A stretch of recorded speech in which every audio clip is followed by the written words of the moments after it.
बाणगुळाची इथे गणती नाही, म्हणणाऱ्यांना सुभाष जगात बुद्धाशिवाय कुठे शांती नाही. जगात बुद्धाशिवाय कुठे शांती नाही. शरण बुद्ध को नम्रता से एक बार बिहार को जाने वाले अगर एक साथ जुट जाएंगे, महाबोधि बुद्ध बिहार को जाने वाले अगर एक साथ जुट जाएंगे तो महाविहार में बैठे हुए जान पाएंगे. अरे पैका चळवळी ना जान पाएंगे.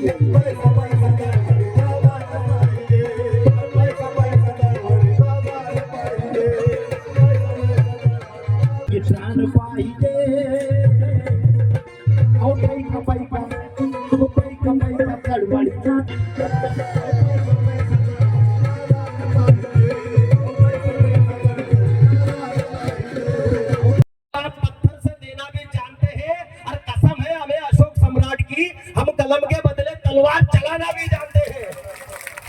या भारत देशामध्ये गंगा नदी वाहते म्हणून हा भारत देश महान नाही. या देशामध्ये ताजमहल आहे म्हणून हा भारत देश महान नाही रे. तर या देशामध्ये तथागत बुद्ध आणि माझे डॉक्टर बाबासाहेब आंबेडकर जन्मले म्हणून हा देश महान आहे. आणि माझ्या तथागताचा धम्म फक्त भारतात नाही तर संपूर्ण विश्वात मानला जातो. आणि या भारतामध्ये मंदिर हिंदू बांधवांचं, मस्जिद मुस्लिम बांधवांची, मग ती महाबोधी विहार आमचं का नाही? ती महाबोधी विहार आमचं का नाही?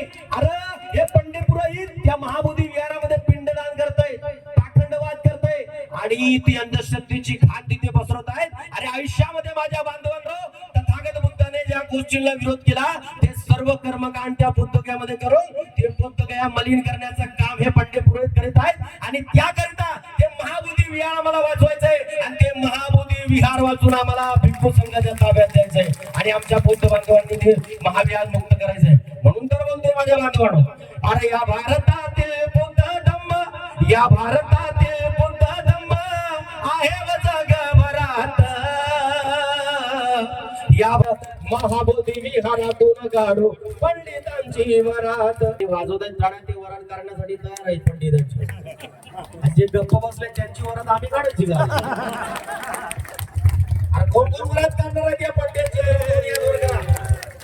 ज्यांना ज्यांना दोन हात आहेत त्यांनी त्यांनी दोन हात वर करा. ज्यांना ज्यांना एक हात आहे त्यांनी त्यांनी एक हात वर करा. दोन्ही हात वर करून टाळ्यांसोबत Ready, 1, 2, 3, start. महाबोधी विहारातून काढू पंडितांची वरात.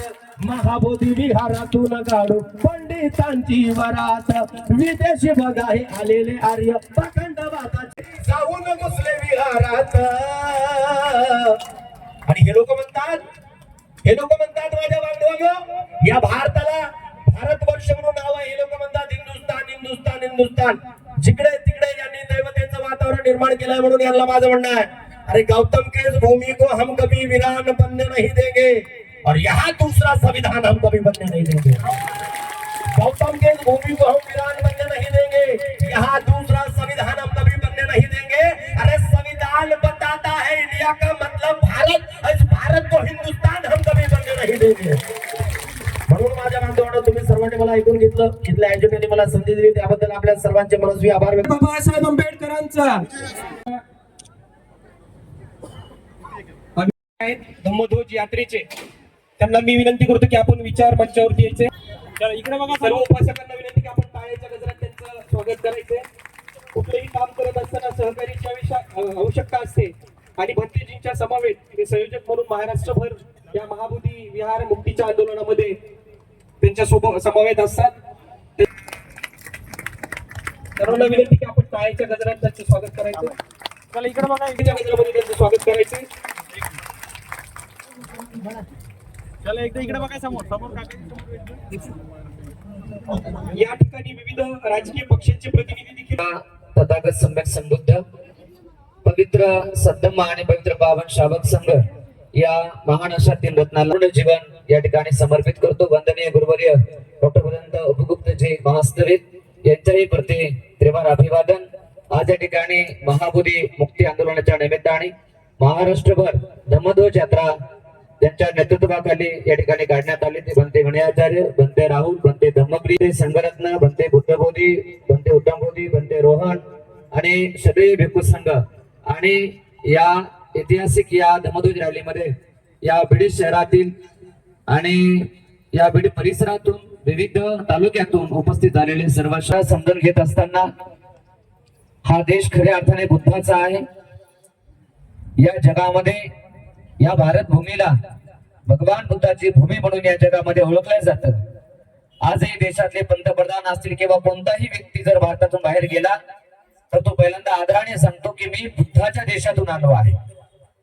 आणि पण आपण घोषणा पण देतो की जग में बुद्ध का नाम है, यही भारत की शान. बुद्धाशिवाय या जगाला, या देशाला अर्थच उरत नाही.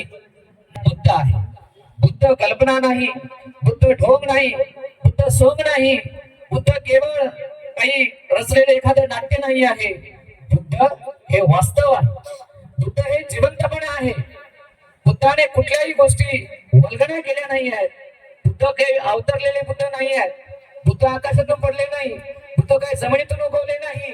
बुद्ध काही कोणाच्या शापाने, कोणाच्या आशीर्वादाने प्रकटले नाही आहेत.